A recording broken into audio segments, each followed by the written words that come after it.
চিকিৎসকদের সব চেষ্টা ব্যর্থ করে না ফেরার দেশে চলে গেল মাইলস্টোনের আরও 2 শিক্ষার্থী। উত্তরায় বিমান বিধ্বস্তের ঘটনায় মৃত্যুর মিছিলে যোগ হলো আয়মান ও মাকিনের নাম।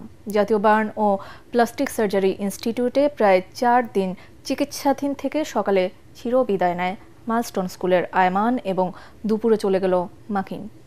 এ নিয়ে এই হাসপাতালে নিহতের সংখ্যা বেড়ে দাঁড়ালো 15 জনে। এখন চিকিৎসা নিচ্ছেন 40 জন, যাদের মধ্যে অন্তত 5 জনের অবস্থা আশঙ্কাজনক। তবে কিছুটা স্বস্তির খবর, 15 জনের অবস্থার উন্নতি হয়েছে। আদিন সজীবের রিপোর্ট। আরও একটি ফুল ঝরে গেল। উত্তরার বিমান বিধ্বস্তের আগুনে শরীরের 45 ভাগ পুড়েছিল মাত্র 10 বছরের আয়মানের। বৃহস্পতিবার রাত থেকে তার শারীরিক অবস্থার অবনতি হতে থাকে। জাতীয় বার্ন ও প্লাস্টিক সার্জারি ইনস্টিটিউটে শুক্রবার সকাল 9:30টায় আল্লাহর ডাকে সাড়া দেয় শিশুটি। মাইলস্টোন স্কুল অ্যান্ড কলেজের 4র্থ শ্রেণীতে পড়তো সে।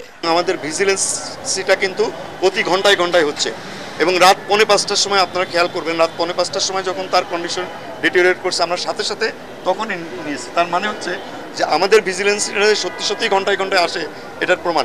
4:45টার সময় আসে, তখন ইন্টিউবেট করা হয়েছে, ভালো ছিল। সকাল 8:30টায় হঠাৎ করে তার কার্ডিয়াক অ্যারেস্ট হয়েছে। সাথে সাথে আমরা সিপিআর দিছি, কিছুক্ষণের জন্য সে রিভাইভ করছে, কিন্তু পরক্ষণে আর তার আমরা আসলে তাকে আর ফেরত আনতে পারিনি।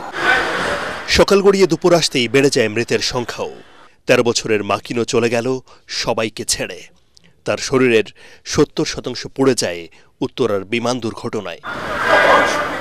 রাজধানীর বিভিন্ন হাসপাতালে এখনও চিকিৎসা নিচ্ছেন 1/2 শতাধিক, যার বেশিরভাগই বার্ন ইনস্টিটিউটে চিকিৎসাধীন। সংকটাপন্ন অন্তত 5 জন। চিকিৎসায় পরামর্শ দিচ্ছেন সিঙ্গাপুর, ভারত এবং চীনের চিকিৎসকরাও।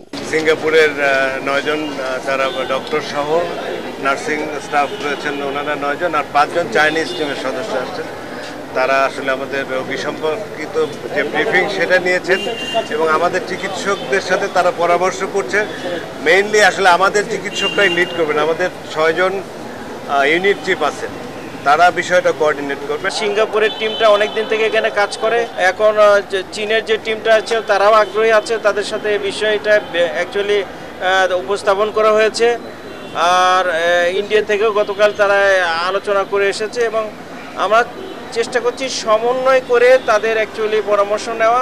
তবে কিছুটা স্বস্তির খবর, অন্তত 15 জনের অবস্থার উন্নতি হয়েছে।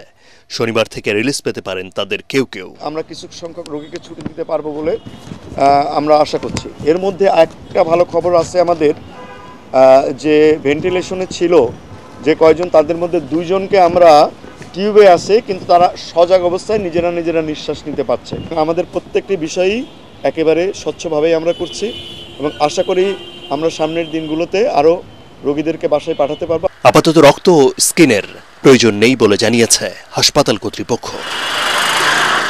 আদিন সজীব, এটিএন বাংলা, ঢাকা।